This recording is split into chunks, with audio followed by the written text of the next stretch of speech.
नमस्कार दोस्तों, आज हम आप लोगों के सामने एक नई कहानी की साथ प्रस्तुत है दोस्तों।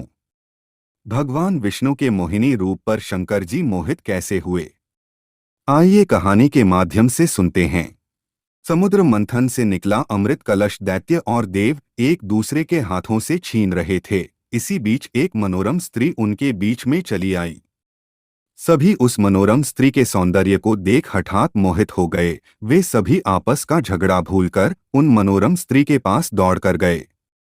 दैत्यों ने देवी से पूछा, तुम कौन हो, कहाँ से आई हो, सुंदरी तुम क्या करना चाहती हो? देवी को देखकर दैत्यों के बीच खलबली मच गई। दैत्य कहने लगे, अब तक देवता, दैत्य, सिद्ध, गंधर्व, चारण और लोकपालों ने तुम्हें स्पर्श तक नहीं किया होगा। अवश्य ही विधाता ने तुम्हें संपूर्ण इंद्रियों एवं मन को तृप्त करने के लिए भेजा होगा। सुंदरी, तुम हमारा झगड़ा मिटा दो। तुम न्याय अनुसार निष्पक्ष भाव से इस अमृत को बांट दो, जिससे हम लोगों में और अधिक झगड़ा न हो। दोस्तों, वास्तव में श्री हरि विष्णु योगमाया शक्ति से युक्त है। मोहिनी अवतार धारण किए हुए दैत्यों के पास गए थे।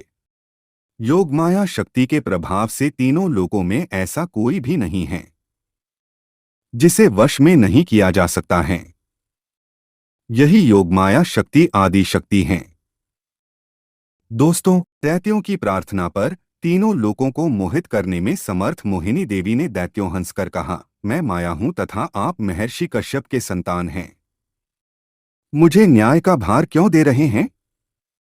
बुद्धिमान पुरुष को स्वेच्छाचारी स्त्रियों पर कभी विश्वास नहीं करना चाहिए। दोस्तों, मोहिनी देवी की परिहास भरी वाणी दैत्यों को और अधिक आश्वस्त कर गई और उन्होंने अमृत से भरा कलश उनके हाथों में दे दिया। मोहिनी देवी ने अमृत का कलश अपने हाथ में ले दैत्यों से कहा, मैं जो भी करूं, फिर चाहे वो उचित हो या अनुचित, अगर तुम्हें स्वीकार हो तो तुम्हें अमृत बांट सकती हूं। उनकी मोहयुक्त मीठी बात सुनकर सभी दैत्य देवी मोहिनी के प्रस्ताव पर सहमत हो गए। मोहिनी देवी ने अगले दिन अमृत पान करने की सलाह दी। मोहिनी देवी के आदेशानुसार अगले दिन समस्त दैत्य स्नान कर अमृत पान करने हेतु पंक्ति में बैठे। देवता भी वहां आकर बैठ गए। दोस्तों, मोहिनी देवी अमृत का कलश हाथ में लेकर आई। वे बड़ी ही सुंदर साड़ी पहने हुई थीं। आंखें नशीली हो रही थीं। कलश के समान स्तन तथा गज शावक के सूंड के समान जंघाएं थीं। देवी के स्वर्ण नुपुर अपनी झंकार से सभी को मोहित कर रही थीं। सुंदर कानों में कुंडल थे तथा उनकी नासिका, कपोल तथा मुखारविंद बहुत ही मनोरम थे। बाद में भगवान के इस मोहिनी अवतार ने देवों को अमृत पान कराया और दैत्यों के साथ छल किया। दोस्तों, उधर जब भगवान शिव ने सुना कि श्री हरि ने दैत्यों को मोहित कर देवताओं को अमृत पिलाने के लिए स्त्री रूप धारण किया है, तो वे उस स्थान पर गए जहां भगवान श्री हरि निवास करते थे। वहां जाकर शिव जी ने भगवान श्री हरि की स्तुति वंदना की। श्री हरि ने शिव जी को दैत्यों को मोहित करने वाले मोहिनी रूप दिखाया। एकाएक शिव जी एक रंग बिरंगे फूलों से भरे पूरे उपवन में पहुंच गए। वहां उन्होंने बड़े ही सुंदर परिधान पहने हुए, कमर में करधनी पहने एक सुंदर स्त्री को क्रीड़ा करते हुए देखा। दोस्तों, उन देवी ने लज्जा भाव से मुस्कुराकर तिरछी नजर से शिव जी की ओर देखा।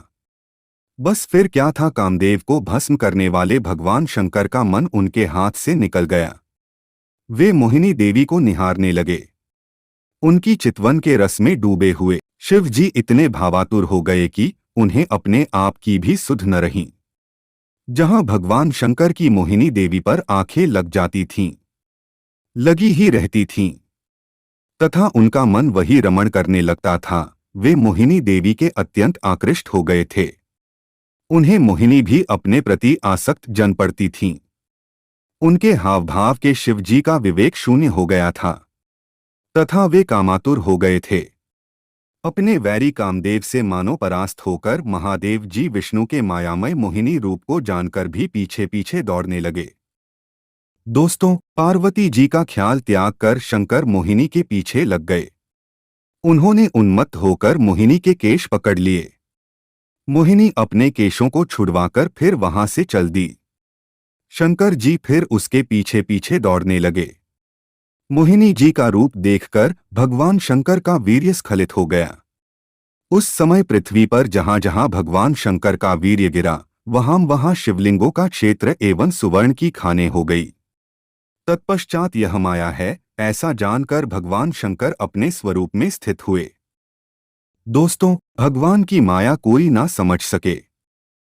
भगवान विष्णु के मोहिनी रूप की कहानी कैसी लगी कमेंट बॉक्स में जरूर बताएं। लाइक और सब्सक्राइब जरूर करें।